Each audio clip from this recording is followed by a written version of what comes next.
Hi friends, welcome back to our channel. ఈరోజు మన కిచెన్లో ఎంతో కమ్మగా నూరూరించే పండు మిరపకాయతో గోంగూర తోటకూర వేసి ఇలా రోటి పచ్చడి చేయండి. రుచి చెప్పక్కర్లేదండి, అంత అద్భుతంగా ఉంటుందండి.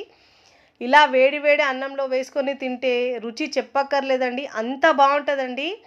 ఇలా సీజన్లో దొరికినప్పుడు పండు మిరపకాయలతో చాలా రకాల పచ్చళ్ళు పెట్టవచ్చండి. ఇలాంటి పచ్చడి చేసి పెడితే ప్లేట్లు ప్లేట్లు తినేస్తారండి, అంత బాగుంటుందండి.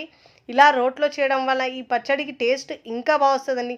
మరి లేట్ చేయకుండా ఇలా పండు మిరపకాయతో గోంగూర పచ్చడిని తయారు చేసే విధానాన్ని చూద్దాం. ముందుగా ఇక్కడ నేను 6 కట్టలు తీసుకున్నానండి. గోంగూరను ముందుగా నేను మార్కెట్ నుంచి తెచ్చినప్పుడు ఇలా కట్ చేసి శుభ్రంగా వాష్ చేసి స్టోర్ చేసి పెట్టుకుంటానండి. చూడండి, ఇక్కడ ముందే నేను కట్ చేసి పెట్టుకున్నానండి. బాగా శుభ్రంగా వాష్ చేసుకొని ఇలా జాలి గిన్నెలో వేసుకుంటే మనము ఎక్స్ట్రా వాటర్ మొత్తం కిందికి వచ్చేస్తుందండి. ఇక్కడ 6 కట్టలు గోంగూర తీసుకుంటే మనము 2 కట్టలు తోటకూర తీసుకోవాలండి. తోటకూరను కూడా నేను ముందుగా కట్ చేసి బాగా వాష్ చేసి తీసుకున్నానండి. చూడండి, ఇలా కట్ చేసుకున్న తర్వాత బాగా వాష్ చేసుకున్న తర్వాత ఇలా స్టెయినర్లో పెడితే ఎక్స్ట్రా మొత్తం వాటర్ కిందికి వచ్చేస్తుంది. ఇప్పుడు దీన్ని పక్కకు పెట్టుకుందామండి. ఇక్కడ నేను పండు మిరపకాయలు 8 నుంచి 9 వరకు తీసుకోవచ్చండి, మీ టేస్ట్ని బట్టి. ఇక్కడ ఎండు మిరపకాయలైనా తీసుకోవచ్చు. ఇక్కడ నేను పండు మిరపకాయలను తీసుకుంటున్నానండి. ధనియాలు 2 టేబుల్ స్పూన్, ఇక్కడేమో మెంతులేమో 1 టీ స్పూన్ దాకా తీసుకోవాలండి. జీలకర్ర 1 టేబుల్ స్పూన్ దాకా తీసుకోవాలి. ఇప్పుడు మనం ఒక ప్యాన్ స్టవ్ మీద పెట్టుకోవాలండి. దాంట్లో ఒక 1 టేబుల్ స్పూన్ దాకా ఆయిల్ వేసుకోవాలండి. ఆయిల్ వేసి ఇప్పుడు ముందుగా మనము వేయించుకోవాలి. పండు మిరపకాయలు, మళ్ళీ ధనియాలు, జీలకర్ర అవన్నీ వేసి బాగా వేయించుకోవాలి. చూడండి, ఇలా కమ్మటి స్మెల్ వచ్చే వరకు వేయించుకొని తీసుకోవాలి. ఇలా బాగా వేయించుకొని ఒక ప్లేట్లో తీసుకోవాలి. చాలా చాలా టేస్టీగా ఉంటుందండి పచ్చడి మనం ఇలా చేసుకుంటే. ఇలా ప్లేట్లో మొత్తం తీసుకున్న తర్వాత ఇప్పుడు దీంట్లో ఇదే ప్యాన్లో 1 టేబుల్ స్పూన్ దాకా ఆయిల్ వేసుకోవాలండి. ఆయిల్ వేసిన తర్వాత ఇప్పుడు దీంట్లో ముందుగా వాష్ చేసి పెట్టుకున్నాం కదా, ఆ తోటకూరను దీంట్లో వేసుకోవాలండి. ఇలా మొత్తం వాటర్ కిందికి వచ్చేసింది. ఇలా స్టెయినర్లో వేసుకోవడం వల్ల ఇప్పుడు వేసి బాగా ఫ్రై చేసుకోవాలి. ఇలా వేసి ఫ్లేమ్ మీడియం టు హై ఫ్లేమ్లో అడ్జస్ట్ చేసుకుంటూ కొంచెం కాస్త గోంగూరను మొత్తం ఫ్రై చేసుకోవాలండి, ఉడికించుకోవాలి. ఇలా చూడండి, కొంచెం మెత్తగా అయ్యే వరకు ఉడికించుకోవాలి. ఇప్పుడు ఉప్పు వేసుకోవాలండి, టేస్ట్కి సరిపోయినంత ఉప్పు వేసుకోవాలి. చూడండి, ఉప్పు వేయడం వల్ల గోంగూర తొందరగా మెదుగుతుంది, తొందరగా మెత్తగా అవుతుంది. ఇలా వేసుకున్న తర్వాత చూడండి, మంచిగా ఫ్రై అయిపోయింది మెత్తగా. ఇప్పుడు దీన్ని కూడా మనం ఒక ప్లేట్లో తీసుకోవాలి. గోంగూరను మొత్తం ప్లేట్లో తీసుకున్న తర్వాత ఇదే ప్యాన్లో ఇప్పుడు మళ్ళీ 1 టేబుల్ స్పూన్ దాకా ఆయిల్ వేసుకోవాలండి. ఆయిల్ వేసిన తర్వాత ముందుగా మనం వాష్ చేసుకొని పెట్టుకున్నాం కదా, ఆ గోంగూరను కూడా దీంట్లో వేసుకొని ఫ్రై చేసుకోవాలండి. మొత్తం గోంగూరను దీంట్లో వేసుకోవాలండి. వేసి బాగా ఫ్రై చేసుకోవాలి.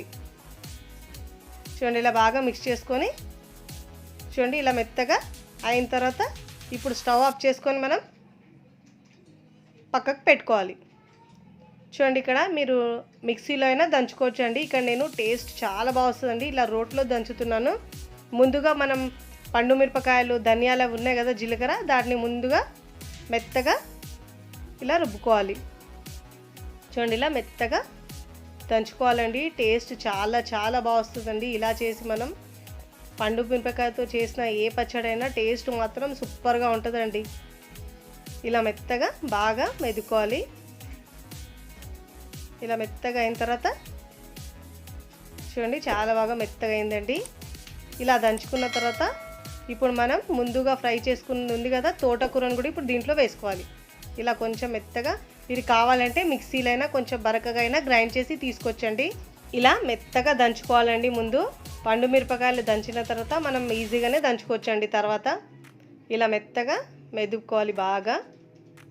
ఇలా చేసుకున్న తర్వాత ఇప్పుడు మనం దీంట్లో ఈ తోటకూరను కూడా దీంట్లో వేసుకొని మెత్తగా రుబ్బుకోవాలండి. ఇప్పుడు దీంట్లో చూడండి, ఇలా బాగా వేసి మెత్తగా దంచుకోవాలి. ఫస్ట్ టైం నా ఛానల్ చూస్తున్న వాళ్ళు ప్లీజ్ నా ఛానల్ని సబ్స్క్రైబ్ చేసుకోండి, లైక్ చేయండి, పక్కనున్న బెల్ ఐకాన్ని ప్రెస్ చేయండి. ఇలా ప్రెస్ చేయడం వల్ల నేను పెట్టే వీడియో నోటిఫికేషన్ ముందుగా మీకు వస్తాయండి. చూడండి, ఇలా బాగా రుబ్బుకోవాలండి. ఇప్పుడు ఇలా రుబ్బుకున్న తర్వాత ముందుగా మనము ఫ్రై చేసుకున్న గోంగూర ఉంది కదా, ఆ గోంగూర కూడా దీంట్లో వేసుకోవాలి. ఇలా కొంచెం వేడి మీద వేస్తే అండి చాలా తొందరగా మెదుగుతుంది. అదే మిక్సీలో అయితే మనం చల్లారించి వేసుకోవాలి. చూడండి ఇలా మెత్తగా మెదుగుకోవాలి. చిన్నప్పుడు ఇలా మా మమ్మీ ఇలా రుబ్బేటప్పుడు మా చెల్లి నేను ఫస్ట్ రుబ్బుతానని ఇలా అనుకునేవారండి. ఇలా బాగా రుబ్బుకోవాలి. ఇప్పుడు దీంట్లో ఉప్పు వేసుకోవాలండి, టేస్ట్కి సరిపోయినంత. ముందు కూడా మనం వేసాం కాబట్టి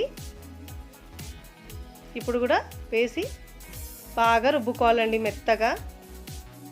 టేస్ట్ అయితే సూపర్గా ఉంటుందండి. అన్నంలో వేసుకుంటే రుచి అద్భుతంగా ఉంటుందండి. గోంగూర ఇష్టం లేని వాళ్ళు ఎవరు ఉంటారండి, చాలా టేస్టీగా ఉంటుందండి. చూడండి ఇప్పుడు దీంట్లో మనం 8 నుంచి 9 వెల్లుల్లి కూడా వేసుకొని మెత్తగా దంచుకోవాలండి. ఇలా వెల్లుల్లి ఫ్లేవర్ చాలా చాలా బాగా వస్తుందండి దీంట్లో. ఇలా మెత్తగా మెదుపుకొని ఇలా చూడండి ఎంత బాగా టేస్ట్గా అండి. వాసన అయితే కమ్మగా వస్తుందండి, ఎప్పుడు తినాలన్నంత టేస్ట్ ఉంది. చూడండి ఇలా మెత్తగా రుబ్బుకున్న తర్వాత ఇప్పుడు మనం ఒక ప్లేట్లో తీసుకోవాలి.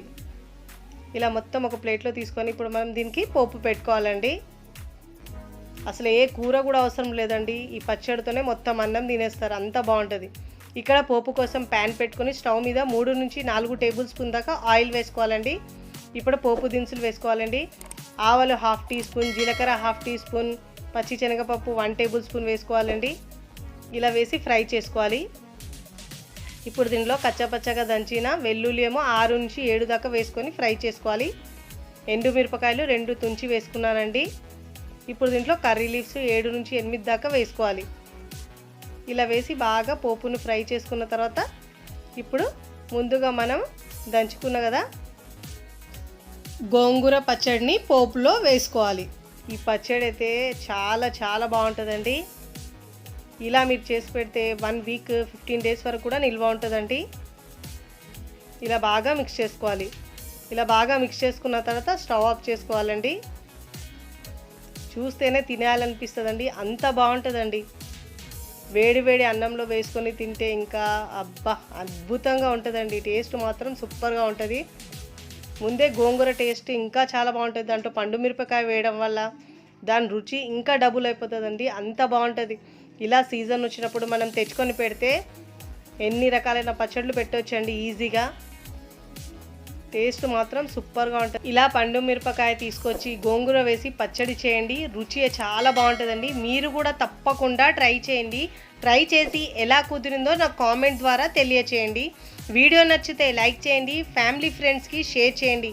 మరికొన్ని టేస్టీ సింపుల్ క్విక్ రెసిపీస్ కోసం మన ఛానల్ టీ కిచెన్ని సబ్స్క్రైబ్ చేసుకోండి. Thanks for watching.